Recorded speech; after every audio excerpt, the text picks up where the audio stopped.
pizza or corn dog, veggie choice, fresh fruit, and mini Rice Krispie treat. Please stand for the pledge.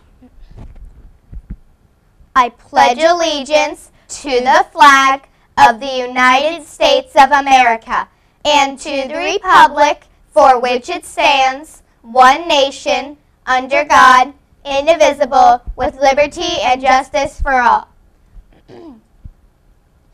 After years of sitting quietly in dark and damp tropical forests, shining flashlights under rocks and across riverbeds, and listening carefully for frog calls in the night, a team of Indian scientists have something to croak about.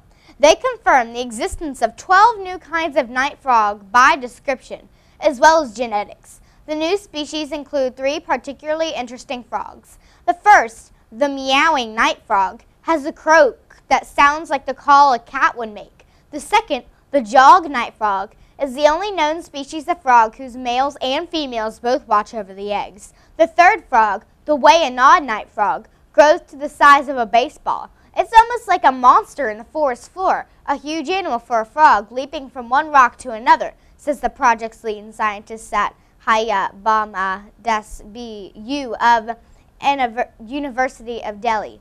Beyond the 12 new species of frog, the team also rediscovered 3 known species. One of them was the Krog night frog, and it was originally described 91 years ago, but scientists had ignored them for some time because they thought the animal was already extinct.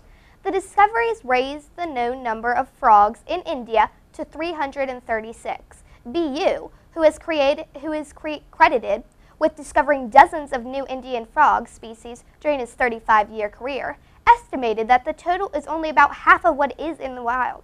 He noted that none of India's amphibians are yet being studied for biological compounds, which could be used in further science. From mid-September through mid-October, America recognizes the contributions, culture, and heritage of Hispanic Americans. The month-long celebration began on September 15th, the anniversary of independence for 5 Hispanic countries: Costa Rica, El Salvador, Guatemala, Honduras, and Nicaragua. Mexico achieved independence on September 16th, while Chile gained independence on September 18th. The celebration extends into October to mark El Dia de la Raza, or the Day of the Race. On October 12th, El Dia de la Raza is observed throughout most of Mexico and Latin America. The day celebrates the many nationalities of people having a common beginning, tradition, or language that are present in the history of Mexico, Central America, and South America.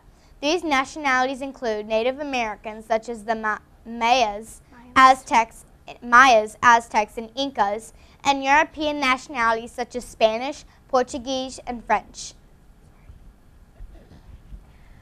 Michael Vick and Matt Ryan met at the center of the field for a coin toss, the former Falcons quarterback embracing the new guy who took his place. When it was done, Ryan trotted off the field in triumph, having little doubt that this was his city now. Vick wasn't even there to see it. He was still back in the locker room, still woozy from a big hit. Ryan tossed a career-high 4 touchdown passes, shaking off all the hoopla over Vick, coming back to face his old team as a Philadelphia starter, and rallied Atlanta from a 10-point deficit from a 35-31 victory over the Eagles in a Sunday night thriller.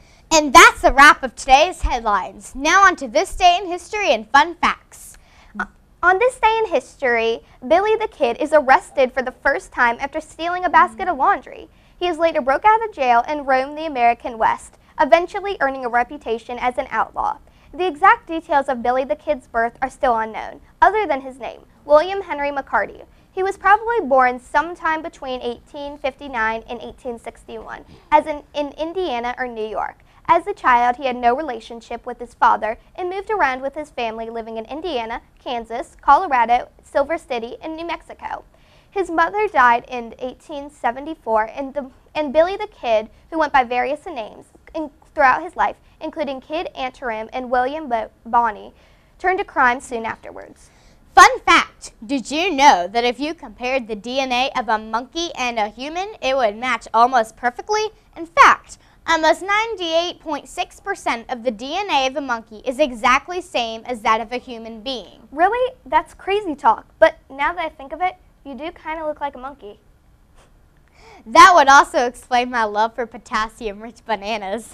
Have a great weekend, North Point. We'll see you Monday morning with some more great news. And remember, Panthers, keep your paws up. Have a great day or not. The choice is yours.